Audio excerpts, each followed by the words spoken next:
today I am really, really happy to discuss and talk and converse with a very unique individual. I found her to be wonderful, just meeting her for the first time at her latest show here at The Room. The one and only Lisa Graff. Lisa, welcome, and thank you for joining us on this little conversation. And, the first question is how did you start to do what you are doing for these shows and your history and everything? Well, I have a background in theater, and I am a writer, and I have both of those loves. And I actually saw a friend of mine do something similar to what I'm doing. She wanted to tell her story, and she wanted to accompany it to music because it's much more interesting. So she had a singer and she had a guitar player, and they did this show together. And I watched the show, and as soon as it was over, I was like, this is what I have to do. This is what I have to do. Because when I first retired in 2010 to the Lewis, Rehoboth area in Delaware, I thought I either have to spend my energy on acting or I have to spend my energy on my writing. And I felt I had to choose. Right. So I thought, well, I'm going to go for the writing part. So that's what I did. In fact, I entered a contest through the Rehoboth Beach Writers Guild, which just celebrated their 20th anniversary last night. And the first place winner was going to get their piece published in Delaware Beach Life magazine. And that's where I got my article. And it was about what to do in retirement. Really? A little bit. Like it was about getting my feet wet was the name of it. A lot of people retire and we have no idea what we want to do. Or we have an idea what we want to do. We have that void to fill. But what are we going to do with it? Yeah. So after I saw that show, I went and wrote my own, and Delaware Beach Life magazine, the editor is Terry Plowman. Okay. And I had heard that Terry Plowman had a band and that they used to perform together. So not having ever even heard the band, I approached Terry Plowman and I say, hey, you want to do a show together? What do you got to lose, right? And Terry goes, okay. Right. So he brings these two cronies out of retirement, and we're in his basement or his little addition. Yeah. And I wrote a show called The Schoolgirl, The Scandal, and The Scoundrel, or Everything I Ever Learned in Life, I Learned as a Waitress. That was fun. And the idea was to speak some of the story, then play a song that matched what was happening in the story, the same kind of mood and everything, and then speak a little more, and then another song. So it was fascinating. I mean, learning about your background, and you are a published author, right? Yes, I am. And if I'm not mistaken, you're a journalist for the Washington Post. Was that? I'm not. I'm No. published in the Washington You're published Post. in the Four Washington times. Post. You got to be 4 really times. proud to get in that. Yeah. I am a journalist. Okay. I spent. I began my writing career. Kind of really launched in 1990 when I stopped teaching for a while to be a stay-at-home mom, and I got a big sale to Women's World magazine. Wow. And that sort of launched my writing career, and then it gave me the courage to submit to places like the Washington Post. Okay. And I wrote a little column called The Neighborhood News. I got paid $10. $10. $10 a Wow. month. What a stipend. And then they started giving me gigs. They started saying, can you go over and cover this event where a firefighter is going to get an award tonight because of his bravery of rescuing someone? Off I go to this event like a little journalist, and I'm thinking, these people don't know that I know nothing, but I can figure out. So how do I get the quote from this guy, right? And I'm like, can you come over for a few minutes and tell me about this? So that led to more and more departments, because at that time this was called the Gaithersburg Gazette instead of the Cape Gazette. Got it. And I would go into model homes, and I would write up the home and make it look fantastic so it would sell. So I started working for all the different sections of the paper. Really? Yeah. So, well, I guess that really helped your creativity. I mean, you brought your talents to the newspaper, and that just made them. Who was the winner, you or them? I think both. Okay. Because Yeah, I yeah. got to learn and train, and it was, what is it, boots on the ground or whatever? Yeah, you're right. Whatever Boots on they the call ground. it. Yeah, yeah. And it gave me the courage to keep practicing Keep my going. craft. Yeah. Well, I'll tell you, the show that you put on, and I was fortunate enough to be part of, and meeting you for the first time, was absolutely incredible. I cannot stop talking about it. Okay, now which show is this? Because This was just Monday. Just Monday. Just Monday. So Okay, it was good. the That's right. 8 Steps to a Perfect Marriage? It's or called the Secrets to a Long Marriage Secrets to a and Long Other Marriage. Myths. Because I wanted it to be tongue in cheek. It was perfect. Thank you. I It had was a lot of perfect. fun with that script. That was that was show number 5. That was show number 5. Yeah, because okay. I never did another show with Terry. Okay. And it wasn't because I didn't want to. Yeah. It was because that band was not really together. They weren't Yeah. really performing at the time. And so this is a great story. So I go to an event, and it's in Rehoboth, and it's at a community event. And Holly and John Flynn are performing. And I hear her sing in French. And I've already thought about my second script. I haven't said it to anybody, but I've already thought. I failed French in college, and it's a very interesting I took it in story. high school too, and let me tell you, So I stopped. when I heard her sing in French, I was like, I've got to do a show with this girl, right? So then they go on break, and I walk up to her. Don't know her from Adam either. And I go, I'm like this little kid going, gosh, you're so good, and it would be so great if you'd do a show with me. And then I told her I had a gig with the Terry Plowman thing, and it hadn't started. It was at Shrimpies. Yeah. And I said, just slip in the back. Just come on and hear it, because it's really hard for me to explain what I do, which is why you're interviewing me. Sure. What do you do? Yeah. Where does it belong? And I don't know. Anyway, she came. First thing I did after I took the curtain call, I turned around and said, Holly, what do you think? And she said, I'm in. That's great. It's a perfect match. It was. I mean, it was. really, Yeah. her and John really complement. And, who picks the tunes? Well, that is the fun part. Yeah. The creative process Yeah. at work. So I take my script, and it's a draft. And it's draft number, 65 or whatever. And I take it to the artist. And then together, I write down song. So like I have a sense of, I have a theater background. I have a master's in theater anyway. And I've done a lot of acting. So I write the script and I write song, and nothing. And then I write a little more, song. So I insert the songs. Now, it doesn't mean we can't change them, and we have. Right. And then I take the script and I sit down with the vocalist and the pianist, and together we choose songs. Okay. And their repertoire, because they perform, Yeah. their repertoire They is went- huge. Yeah, they went through everything. I mean, from the Police to We had- what are the show tunes that they were For having? this last script that you saw, Yeah.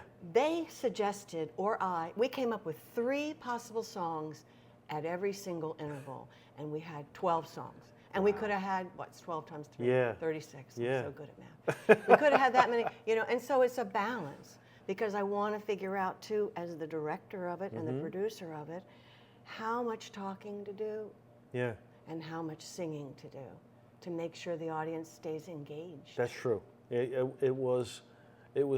I know that I found myself waiting for that break when the music would come in to complement what you had just spoke, and the timing seemed perfect on just about every. What do you want to call it? Change out or changeover, whatever you would say that word is. Thank you. But yeah, it was really good, and I think Holly and John really bring out. They're entertaining, like you said.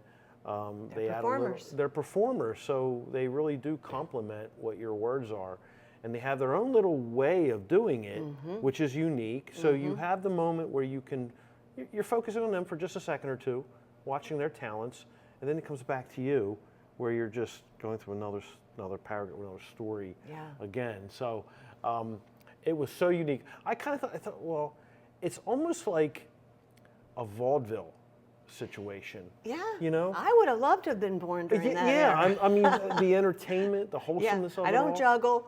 No, I know. I know. Well, that's probably what would have came out next know, or something, I know. But it's really great, and having it here at the Room.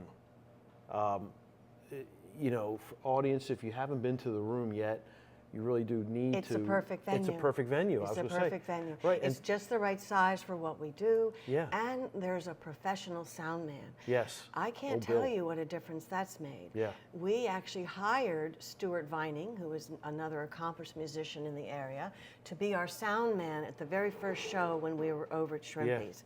We paid him a certain salary to do that and come in and do that. And then John, when he came on board, was used to doing his own sound and bringing his own speakers. Okay. But I still hired actually a friend that lives in our neighborhood, John Bracco, not hired. I asked him, look, we're having a little trouble with the sound. Can you come over and listen? Right. He had done sound for like CBS News or won an Emmy or something. Anyway, he helped us out. He said, John, you need to elevate your speakers more, which was also amazing about the room. You guys just have this, you have the towers and you have it figured out. Yeah. So the combination of a professional sound person, the right size audience, the management, the great food, the great wine, it's just like a win-win. It is. It really is. And so I'm hoping they'll keep having me come we're back gonna because we're going to keep it going with I'm your help, happy. of course. I'm happy. Yeah. And Holly and John are so happy. Oh, it makes such a difference when Yeah. you have the intimacy of 60, 70 people, Yeah. and the crowds are fun, they're engaged, Yeah. and I know I'm not a performer like you are, an actor, an actress, but I know that reflects back to you up on the stage, and you have to feel that. Oh yeah. You know, I was very happy with that performance. But Yeah. you know what? I literally turned 2 pages. Really? I did. I totally missed a song. You So know, what people don't yeah. know, people don't know is what the plan really is and what really happens. So they were looking at me for a moment. I don't know if you noticed Yeah, that. I They were did. like, Yeah, I did. They were Yeah. like telling me I missed the cue. Yeah. I gave the cue. It was just to the next song. Right. I literally skipped this part. But in truth, we had only added that song like a couple weeks ago. Okay. That's just another thing that's really fascinating about this and makes me so engaged in this whole wonderful thing is that it keeps evolving. Like when I go over to their house, to John's house with the piano the first time, I like, oh my God, I'm listening to myself and thinking, I can do better than this. And Holly and John are trying this and thinking, oh, well, I think I can do this. Right. So we're constantly rehearsing it and improving it. And for instance, the first time I took Mama Won't You Dance With Me to their house, it was a really rough draft. And they were very polite. They didn't say a whole lot to me, but I left their apartment thinking, Lisa, you got to work on this one. And I worked on it, and I said, are you guys available next Wednesday? And then when we got together again, they were laughing and giggling. There you go. Because the material has to be as good as the song. You know, that's why this is working. It's not just Lisa or Holly or John. The 3 of us are getting doing together. it together. I have a question from a fan's point of view. Sure. Okay, so I've seen the marriage, right? And you've explained you've had the others. And is there anything, we had a small discussion about dementia or Alzheimer's. Is there anything is there a story or is there something that you could, or you may have planned or something to talk about that or your life as you have had that experience? I haven't specifically thought about that one. That is the topic of my second novel, Yeah. which is Up in the Sky So Up in the Blue. Sky, It came right. out in 2020, self-published on Amazon, but it's also at Biblion, Okay. Browse About Books, There you kind go. of shop local. I don't know if I'm prepared to go there yet. I ask it as a fan, Yeah. just and curious, because Yeah. I know we've shared a small conversation where, you know, we have the same experiences recently for myself as well. Sure. And I look at it like, well, can you, not disrespectfully, but could you lighten the stories around your experience? I mean, for myself, I had very funny moments with my father.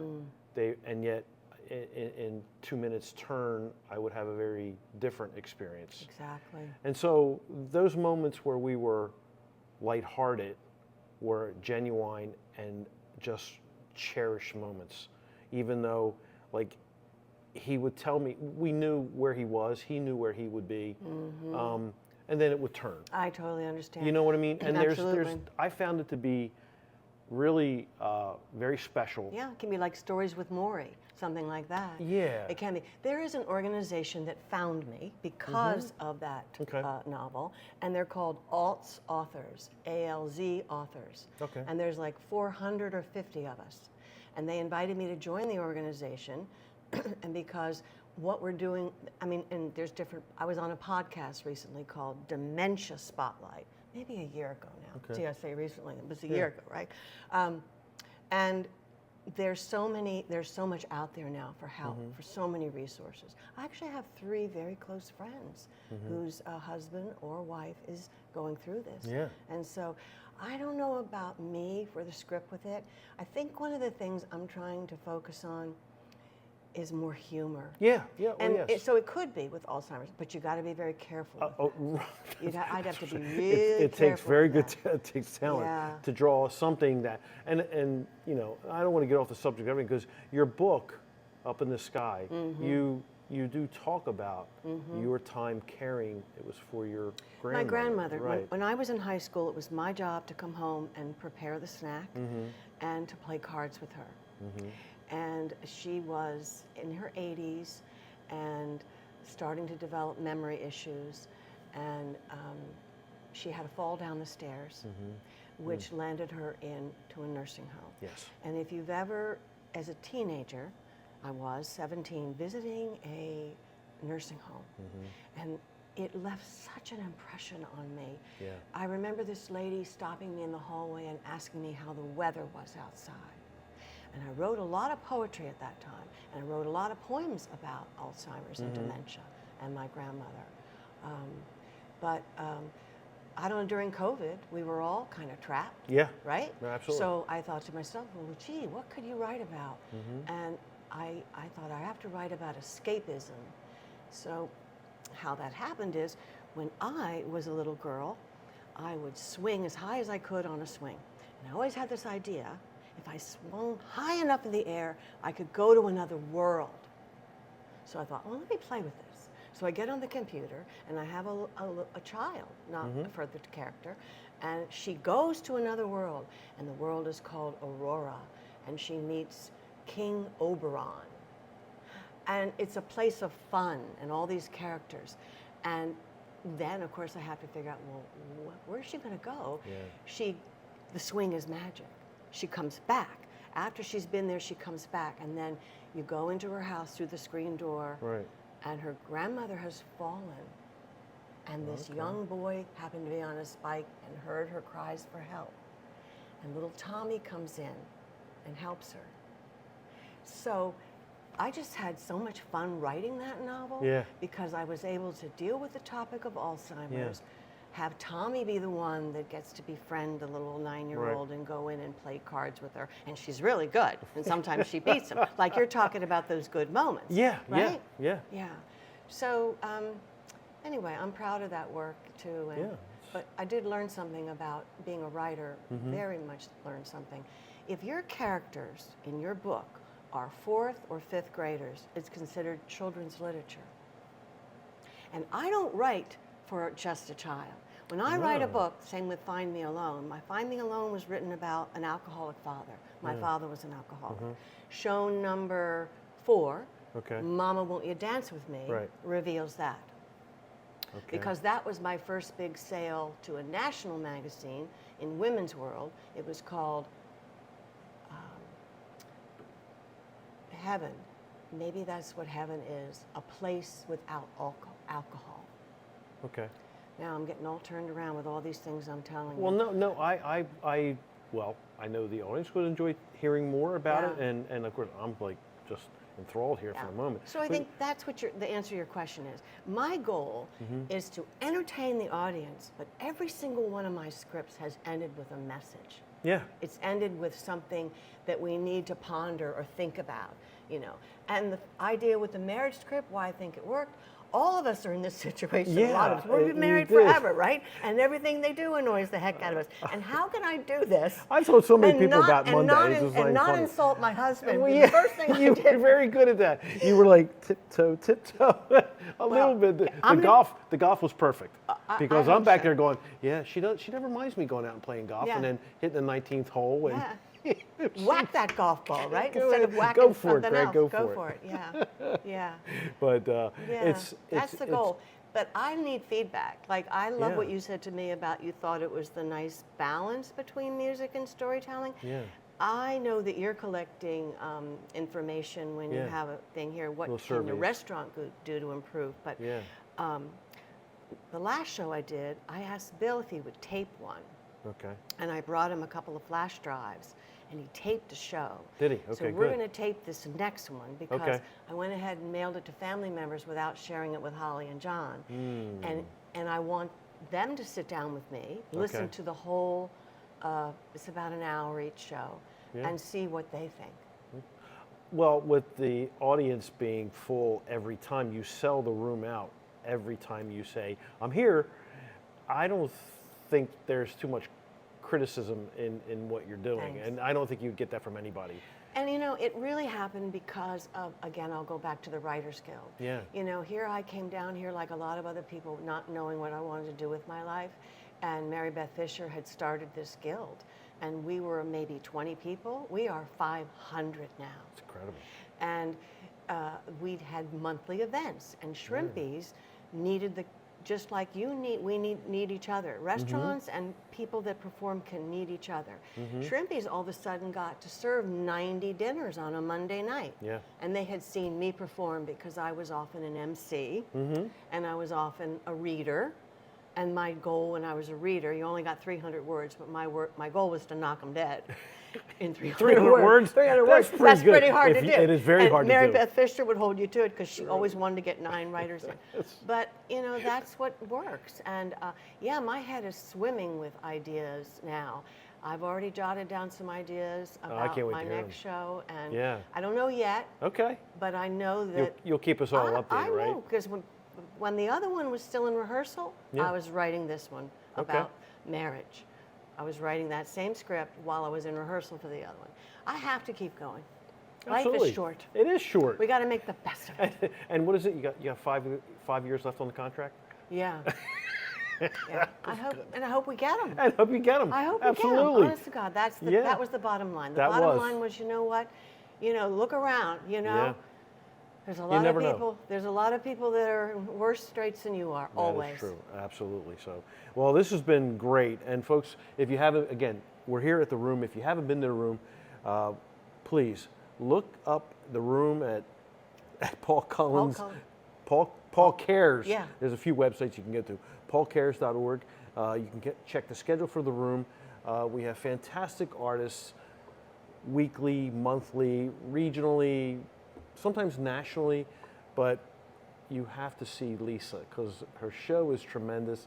This is unbelievable, and I can't thank you enough for taking the time to talk Greg. about it. It's wonderful to chat with you about Well, it. thank you very much. Yeah. All right, Paul Lisa. Cares, the Paul Room at Cares. Cedar Grove. The Room at Cedar Grove. And like I said, the mission is we help support those individuals seeking a career in the music and culinary arts. Very good. 100% of what goes on in the room here during the dinners, the drinks, everything goes to the mission. Yeah. So it's a great situation. Hope to see you here, and we'll be talking again. Visit us on online from Facebook, YouTube, and our web. All right? Thanks, everybody. We'll see you soon.